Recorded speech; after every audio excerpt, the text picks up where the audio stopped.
Rome didn't fall because of barbarians. It didn't collapse because of invasions. Rome collapsed because of a mistake we are still making today. This is not a history lesson. This is the story of how money quietly destroys systems from the inside. For centuries, Rome operated one of the most powerful economic systems the world had ever seen. It paid its soldiers, built roads, controlled trade, and ruled millions of people. Then, almost without anyone noticing, the system began to break. Not with fire, not with war, but with money. Rome collapsed financially long before it ever fell on the battlefield. And this path did not disappear with history. It is still with us today. At its peak, Rome was built on a simple principle: sound money. The Roman denarius was once almost pure silver. It was trusted across the empire and even beyond its borders. Merchants accepted it. Soldiers were paid with it. Taxes were collected in it. Money was not just a tool. It was the foundation of Roman power. As long as the money worked, the empire worked. But empires are expensive.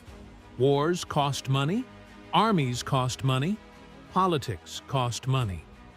And Rome eventually faced the same choice every empire faces: raise taxes or change the money. Rome chose the quieter option. The silver content of the denarius was slowly reduced. Less silver, same face, same value, officially. At first, no one noticed, but markets always notice.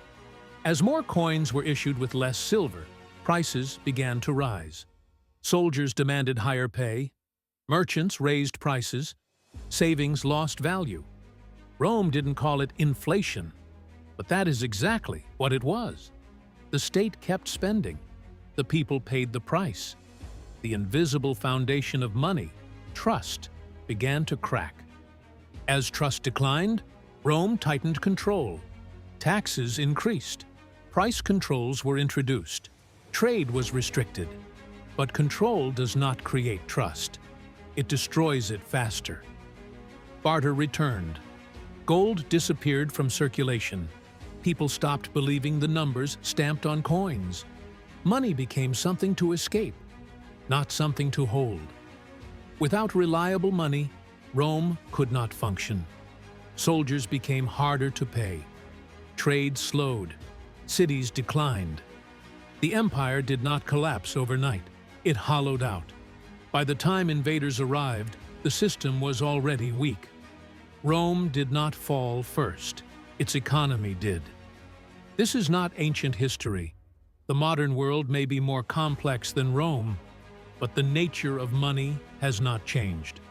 Governments still spend. Debt still grows. Money supply still expands. And just like in Rome, the cost is paid quietly. Inflation is not felt in headlines.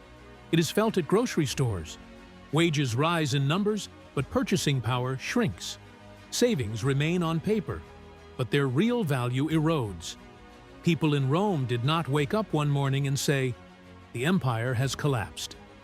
They only realized one thing: their money no longer worked the way it used to. Trust does not disappear overnight. It erodes slowly. First, people complain about prices. Then about wages. Then about the system itself. In the final stage, they try to escape the money altogether. This is exactly what happened in Rome, and it is happening again in many places today. Because money is not what we think it is. It is not gold. It is not paper. It is not digital numbers. Money is a shared belief. And history shows us this again and again. Beliefs do not last forever. When Roman money collapsed, the empire was already empty inside. The army, the cities, trade, and politics simply followed. Rome was not destroyed by an attack. It was not destroyed by a sudden disaster. Rome was destroyed by a promise that could not be kept, pretended to be kept for years. That is why Rome's story is not just about the past. It is about every society that builds power on money. History does not repeat itself, but financial mistakes almost always do. If this video gave you a new perspective, consider subscribing. History is full of answers.